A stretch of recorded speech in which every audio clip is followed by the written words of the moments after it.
alamin naman natin yung kasalukuyang sitwasyon dyan po sa EDSA People Power Monument kung saan nga libo-libo pong mga reliyistang nandyan. Live na magbabalita si Almar Forzuelo. Almar, mayong buntag. Good morning.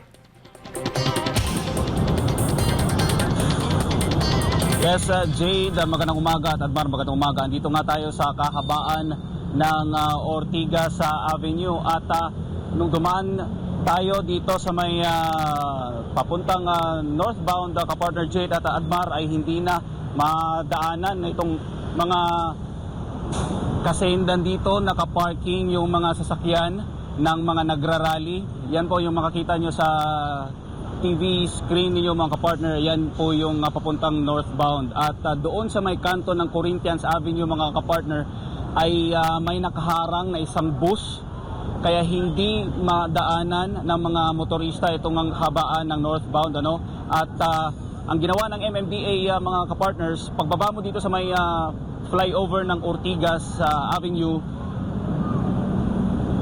tinanggal nila or binawasan, inadjust nila yung mga barrier dito sa may bus lane para at least maging dalawang lanes yung madaanan ng mga motorista. Pero dito kasi, dito sa may taas ng flyover ng Ortigas, one lane lang po yan mga kapartner, dahil itong dalawang lanes ay talagang sinakop na ng mga nagrarally. Dito nakapark yung mga bus, mga private na mga sasakyan. At dito naman sa baba ng flyover ng Ortigas flyover, dito sa ilalim, hindi kapag galing ka naman ng southbound, hindi ka na makakapasok dito sa may ilalim ng Ortigas kasi nga pinarkingan din or nasakop na rin ng mga sasakyan itong mga nagrarally. So ngayon mga kapartner, grabe ang naidulot nitong trapiko ng dito sa mga motorista at kaliwat kanan din yung abalang-abala yung mga personahe ng MMDA,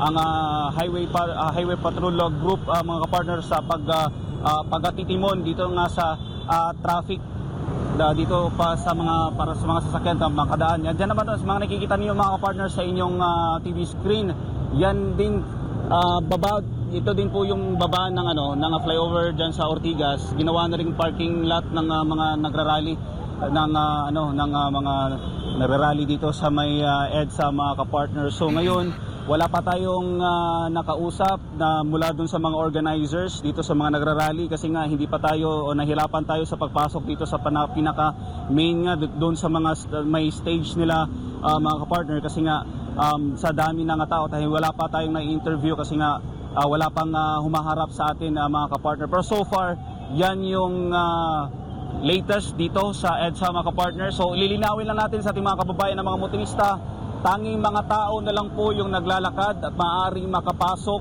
dito sa may EDSA sa northbound at sa southbound po mga kapartner dahil nga hinarang ng mga nagrarally yung kanilang mga sasakyan dito sa mismong EDSA.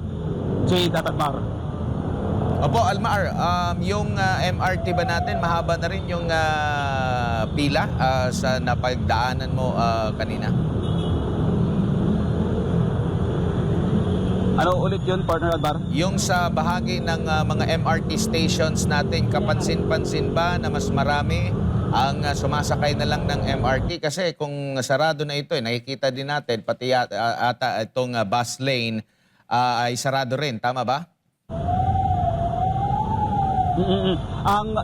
Itanong natin yan sa mga personahe dito sa HPG, dito sa ating kung saan tayo ngayon. Sinabi nila isa din yun sa mga kanilang babantayan kasi nga sa dami ng kumbaga na sa dami na ng mga tao na naglalakad ngayon dito papuntang MRT mga kapartner, yun din yung babantayan nila kasi nga hahaba, yun yung aasahan nila na hahaba din yung mga pila kasi nga ito na broadcast na may rally at hindi madaanan yung EDSA ay talagang magiging option ng ating mga kababayan ang mag-MRT, Father Admar. So yung mga pampasaherong bus na dumadaan dyan sa flyover, yung mga pasahero na yun, bumababa na?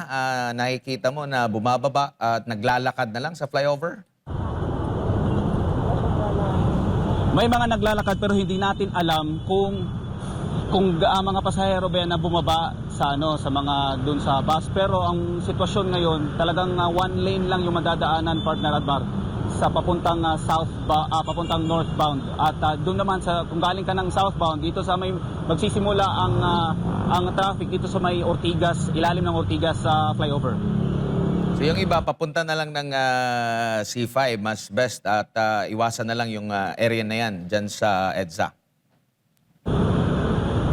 Yes, yan yung ruta na dinaanan namin kanina para at least makapasok kami dito sa mga nagrarally nga. At yun nga, abiso sa ating mga motorista na talagang habaan yung kanilang pasensya, kasi nga hindi pa natin alam kung hanggang kailan gagawin itong gagawing pagkilos protesta nitong mga nagrarally ngayon dito sa may EDSA, partner Admar at partner Jay. Opo, at partner, napuntahan mo na ba yung mismong EDSA People Power Monument kung saan nga ay makikita natin yung dagsa ng mga rallyista? Galing tayo kanina doon. Ang problema lang doon, mahirap yung signal, pero meron silang sinet up doon na stage. Andun nga yung andun yung mga papunta yung mga tao na mga nakaputi, kasi dito ngayon sa ating sitwasyon may mga naglalakad din na mga tao na naka white t-shirts, at ayun yung uniform ng mga nagrarally nga. Papunta nga sila doon sa may at sa Shine, partner Jay. Oo, may na ba, kumpirmado na bang anong grupo itong nandyan sa EDSA ngayon?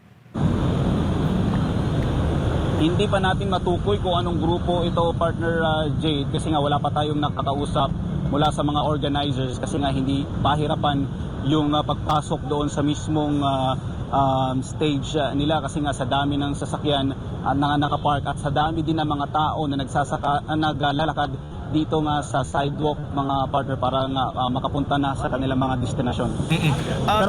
Yes, at ang yung pinaka-reason kung bakit nandyan sila, ano yung pinaka-dahilan na bakit ngayon ay biglaan silang nagdagsa ngayon at nagsasagawa ngayon ng rally dyan sa may EDSA People Power Monument, Almar?